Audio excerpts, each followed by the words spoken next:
오늘 우리 하나님의 말씀 듣겠습니다. 오늘 하나님의 말씀 마태복음 27장 45절에서 50절 말씀 함께 하겠습니다.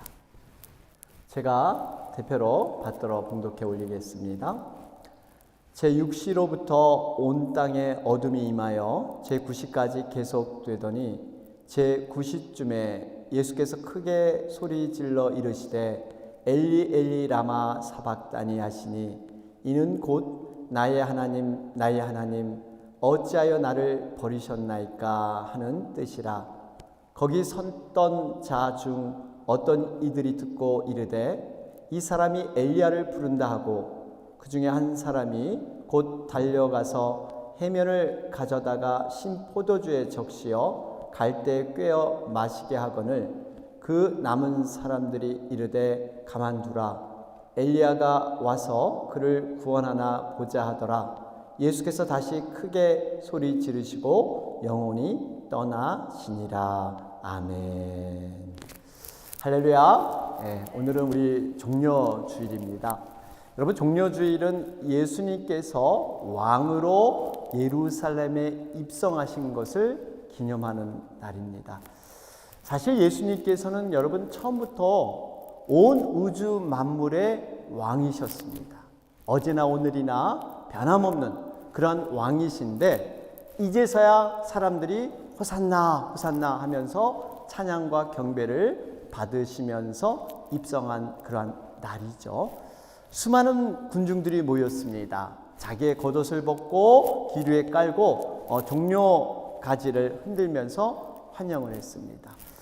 그런데 안타까운 것은 이렇게 뜨겁게 환영한 이유는 예수님께서 정치적인 메시아로 자신들의 식민지를 해결해 줄 수 있는 그러한 왕이시다라는 생각 때문에 환영을 한 것입니다. 여러분, 결국 그들이 나중엔 다 돌아서서 예수님을 십자가에 못 박게 되는 그러한 장본인이 되어버립니다.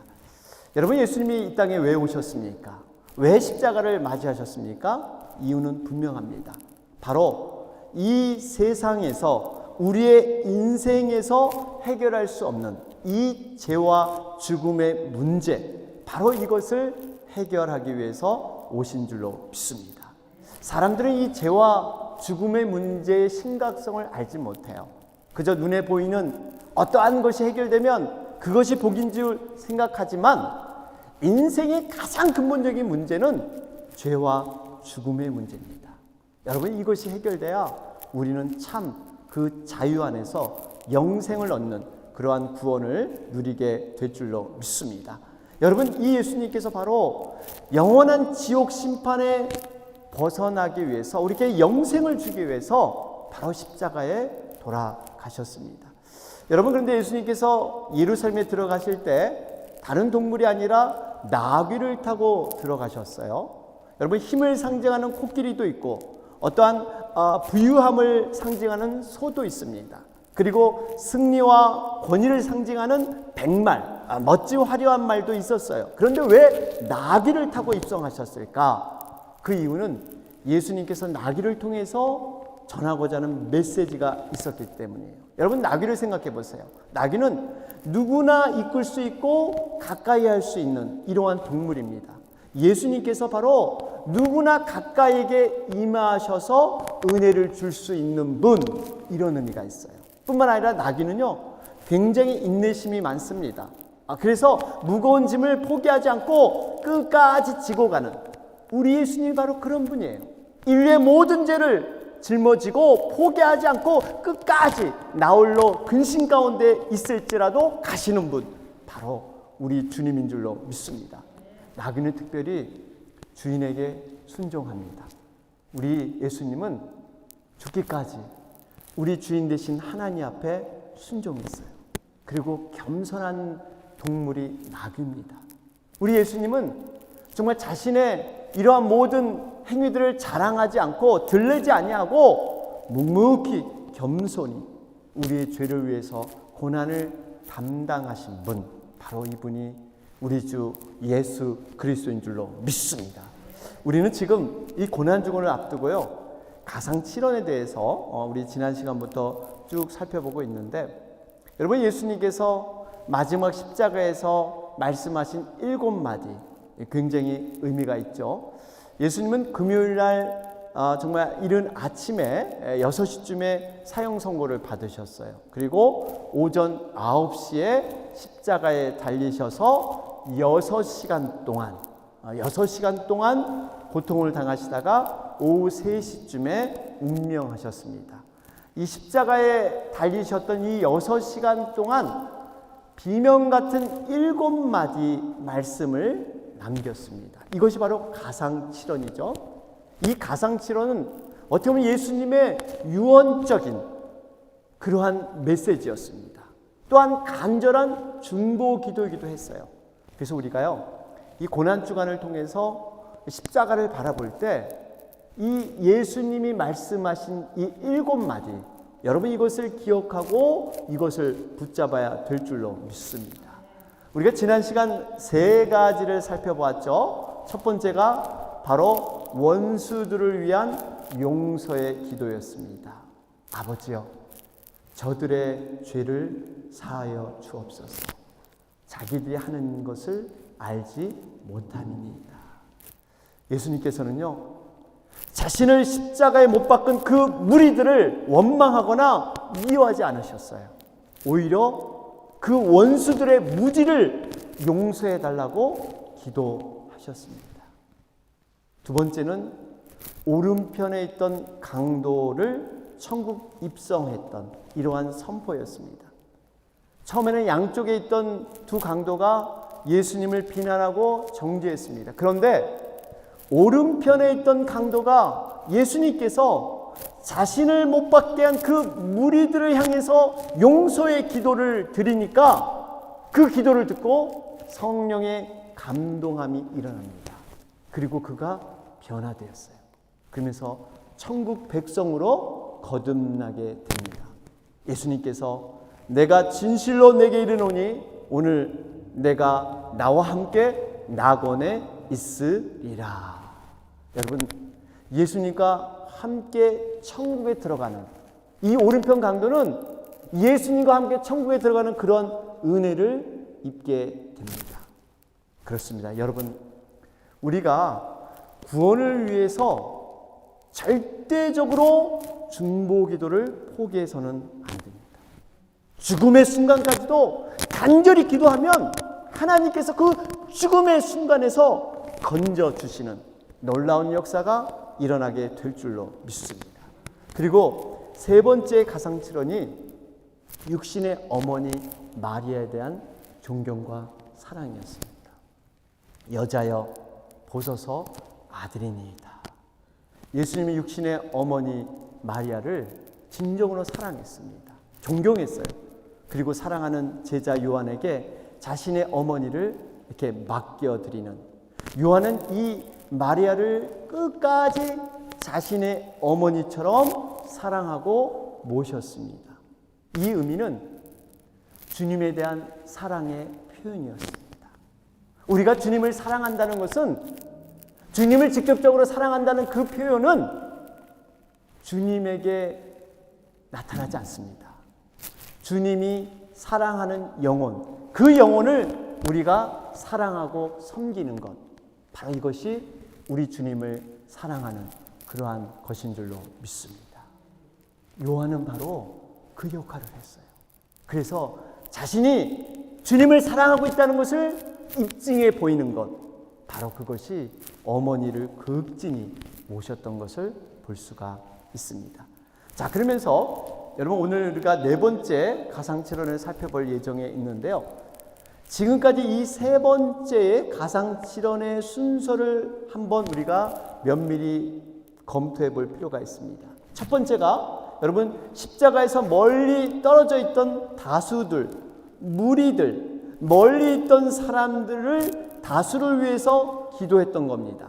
두 번째는 십자가 양옆에 오른편 강도, 그 강도를 위한 천국 선포가 일어났죠. 세 번째는 십자가 아래에 있었던 어머니에 대한 그러한 언급. 여러분, 이걸 보면 지금 멀리 있는 다수, 그리고 정말 점점 가까이 올수록, 그러면서 나중에 어머니와 가족, 그리고 네 번째는 이제 자신을 위한 기도로 들어가게 됩니다. 여러분, 여기에 어떤 이렇게 순서, 어떤 그 모습을 우리는 발견할 수 있는데, 예수님의 기도의 제목이 다수와 멀리 있는 사람들, 그리고 점점 나의 가족으로 해서 자기 자신은 맨 나중에. 여러분, 이래서 우리의 중보 기도가 이렇게 이루어져야 돼요. 나를 먼저, 내 가족을 먼저 기도하는 게 아니라 그의 나라와 그의 의, 나라와 민족을 위해서, 멀리 있는 무리들을 위해서 여러분 그렇게 먼저 기도하시고, 우리 가족, 내 자신의 기도는 가장 뒤에. 여러분, 이것도 기도의 그러한 순서를 우리는 예수님을 통해서 알 수가 있습니다. 여러분, 이런 기도를 드리는 자는 하나님이 기뻐하실까요? 안 기뻐하실까요? 기뻐하실 줄로 믿습니다. 왜요? 하나님은 우리의 형편과 상황을 다 아세요. 마음의 중심을 다 아세요. 네가 지금 그렇게 어렵고 힘든데 너를 먼저 간구하는 게 아니라 그의 나라와 의를 구할 때 이 모든 것, 너의 모든 어려운 문제도 해결해 줄 것이고 너의 필요도 채워주실 것이고 우리 주님은 약속하신 줄로 믿습니다. 그래서 여러분, 정말 그의 나라와 의를 먼저 구하는 우리가 되시길 바랍니다. 오늘 이어서 네 번째 가상칠언입니다. 주님께서 하나님께 버림받은 절규의 내용이 바로 네 번째 가상칠언이에요. 오늘 보면 27장 46절은 말씀합니다. 엘리 엘리 라마 사박다니 하시니 이는 곧 나의 하나님 나의 하나님 어찌하여 나를 버리셨나이까 하는 뜻이라. 여러분, 하나님께서는 십자가에 달리신 그 주님을 버리셨습니다. 왜 버리셨을까요? 인류의 모든 죄를 짊어지셨기 때문이에요. 십자가에서 돌아가실 때만큼은 하나님으로부터 저주를 받아야 했습니다. 사실 예수님이 당하신 고통 가운데 가장 큰 고통이 뭐냐면 바로 하나님과 분리되는 고통, 육적인 고통, 정신적인 모욕과 여러 가지 비방, 조롱, 이런 것들은 힘들지만 감당할 수 있었어요. 근데 가장 어려운 것은 하나님으로부터 찢어져서 버림받아야 되는 그 영적인 분리의 고통, 이것이 가장 힘드셨어요. 여러분, 흔히들 죄인들 능지처참이라는 말 하죠. 능지처참한다. 사람의 이 사지를 말 네 마리에 묶어가지고 궁둥이를 딱 치면요, 말들이 그 멋대로 자기 멋대로 뛰어나갑니다. 그러면 몸이 어떻게 되겠어요? 찢어져요. 찢어져 죽음을 당합니다. 이게 능지처참이에요. 우리 예수님은 어떻게 보면 하나님으로부터 찢어지는 이 고통을 당하셨어요. 평상시 예수님은 어떠했습니까? 나를 말미암지 않고는 아버지께로 올 자가 없다. 나를 본 자는 아버지를 본 자다. 나와 아버지는 한 몸이다. 이렇게 말씀하셨는데 십자가에 달리셔서 이렇게 분리되는 이 고통, 저주받고 버림받아야 되는 이 고통을 우리 예수님은 당하셨습니다. 누구 때문에? 나의 죄 때문에. 이 영적 분리 때문에 우리 주님이 겟세마네 동산에서 그렇게 기도하신 거예요.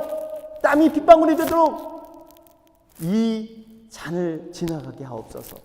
제자들에게 내가 죽게 되었으니 나를 위해서 좀 기도해라, 이런 간절한 기도를 부탁을 드렸던 것입니다. 여러분, 우리가 좀 전에 고백했던 이 사도신경 신앙 고백에는요, 원래 내용엔 예수님께서 지옥에 내려가셨다, 이런 부분이 들어있었어요. 그런데 오해가 있을까봐 그 번역에서 뺀 겁니다.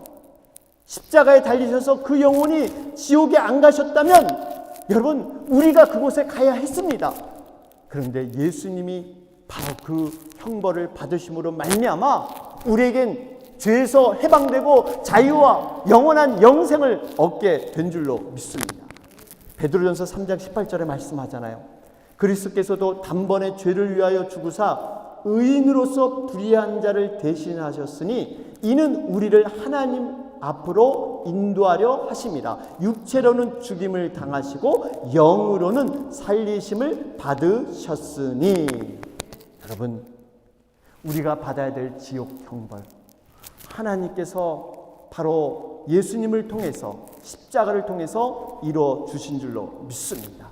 그러면서 다섯 번째 우리 가상 실언은요, 사명 완수를 통한 영혼에 대한 목마름이었습니다. 영혼에 대한 목마름입니다. 요한복음 19장 28절이죠. 그 후에 예수께서 모든 일이 이미 이루어진 줄 아시고 성경을 응하게 하려 하사 이르시되 내가 목마르다. 여러분, 여기서 예수님께서 목마르다라고 하시는 그 의미가 무엇일까요? 물론 여러분, 이렇게 의사들이 얘기할 때 심한 출혈을 겪으면요, 극한 갈증이 이렇게 난다고 합니다. 근데 예수님이 정말 육신이 목이 말라서 내가 목마르다 이렇게 말씀하셨을까요? 성경을 보니까 이런 말씀이 있어요. 여기 보니까 성경을 응하게 하려 하사 이르시되 내가 목마르다. 그러니까 예수님이 목마르다고 고백한 것은 육신이 목말라서가 아니라 성경을 응하게 하시려고 목마르다 말씀하신 거예요. 그러면서 29절 30절에 보면 신포도주를 받으셨다 그러죠. 거기 신포도주가 가득히 담긴 그릇이 있는지라 사람들이 신포도주를 적신 해면을 우슬초에 메어 예수의 입에 대니 예수께서 신포도주를 받으신 후, 여러분, 이 신포도주를 받으신 것도 내 육신의 목마름을 해소하기 위해서 받은 게 아니라 성경을 응하게 하려고, 그래서 신포도주를 받은 거예요. 여러분, 이 신포도주의 의미가 뭘까요? 이게 바로 시편 69편 21절에 나오는 말씀을 인용하고 있어요. 거기 보니까 저희가 쓸개를 나의 식물로 주며 갈할 때 초로 마시웠사오니, 그래요. 마시웠사오니. 여러분, 사실 예수님 편에서는 십자가의 고통이 너무 크셔서 하루라도 빠른 시간에 죽고 싶은 이러한 마음이 계셨습니다. 그런데 예수님께서 마지막 그 십자가에 달리시면서 죽기까지 생각하신 것이 말씀을 응하게 하시려고, 마지막 사역까지 예수님은 십자가에서 그걸 놓지 않고 끝까지 감당하시기 위해서 지금 이 모든 것을 성경을 통해서 응하게 하신 거예요. 그래서 시편의 말씀대로 쓸개를 식물로 받으시고 초를 마실 수밖에 없었던 겁니다. 여러분, 이 의미는 인간이 죽어가는 예수님께 아무런 동정을 주지 않고 더욱 고통을 가중시키는 이러한 모습이 그려져 있습니다.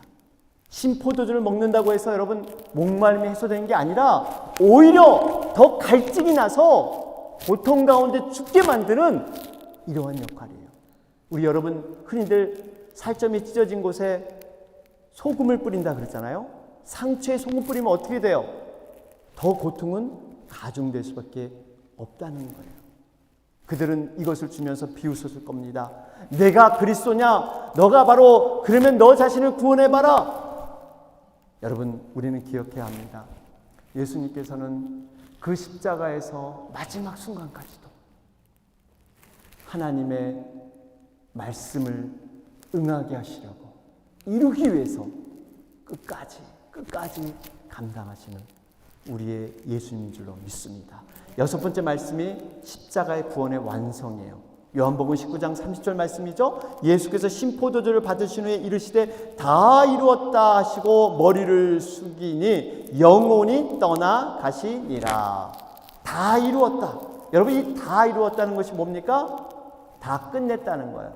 테텔레스타이, 헬라어로 그러는데 이건 상업적인 용어입니다. 상업적인 용어. 쉽게 말하면 내가 대신해서 다 돈을 지불했다, 이런 뜻이에요. 주님께서 십자가 사명을 완벽하게 이루시고 끝내셨다 선포하신 겁니다. 우리가 이를 통해서 이젠 더 이상 우리가 죄의 정죄를 받지 않게 된 것으로 믿습니다. 사단이 우리를 정죄하지 못하고 이미 다 이뤘기 때문에, 다 값을 지불했기 때문에 우리는 자유하고 해방된 영원한 영생을 우리는 얻게 된 줄로 믿습니다. 이것이 얼마나 감사한지 몰라요. 여러분, 우리의 죄값은 다 지불되었음을 여러분 믿으십니까? 믿어야 돼요. 그런데 막상 현재의 삶을 살아보면 여러분 어때요? 현재 가운데 고난이 있고 여러 가지 문제들이 우리에게 발견이 되는데, 우리가 하나님의 백성들을 이 사단의 세력, 공중권세 잡은 이 사단의 세력이 어둠의 영을 통해서 현실을 어렵게 만듭니다. 우리가 그럴 때 선포해야 될 것이 바로 이 말씀이에요. 다 이루었다. 이미 십자가에서 모든 문제와 어려움을 우리 주님께서 죽음까지도 다 해결해 놓으셨다. 여러분, 이것을 믿을 때 우리는 승리하게 될 줄로 믿습니다. 너희가 환난을 당하나 담대하라. 내가 세상을 이기었노라. 여러분, 크리스찬들은 이미 승리한 것을 붙들고 인생을 살아가는 자들, 여러분, 이런 자들이 크리스찬인 줄로 믿습니다. 그리고 마지막 7번째 말씀이에요. 주님께서는 아버지 하나님께 자신의 영혼을 의탁드립니다.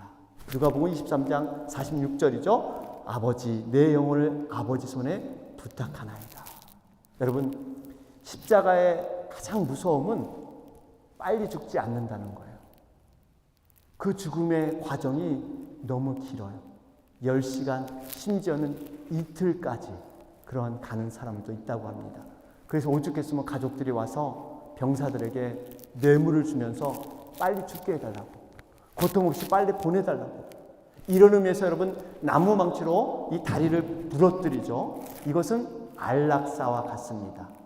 더 이상 다리에 힘을 쓸 수 없도록 빨리 부러뜨려서 빨리 편하게 죽게 하는 것, 이게 바로 다리를 부러뜨리는 겁니다.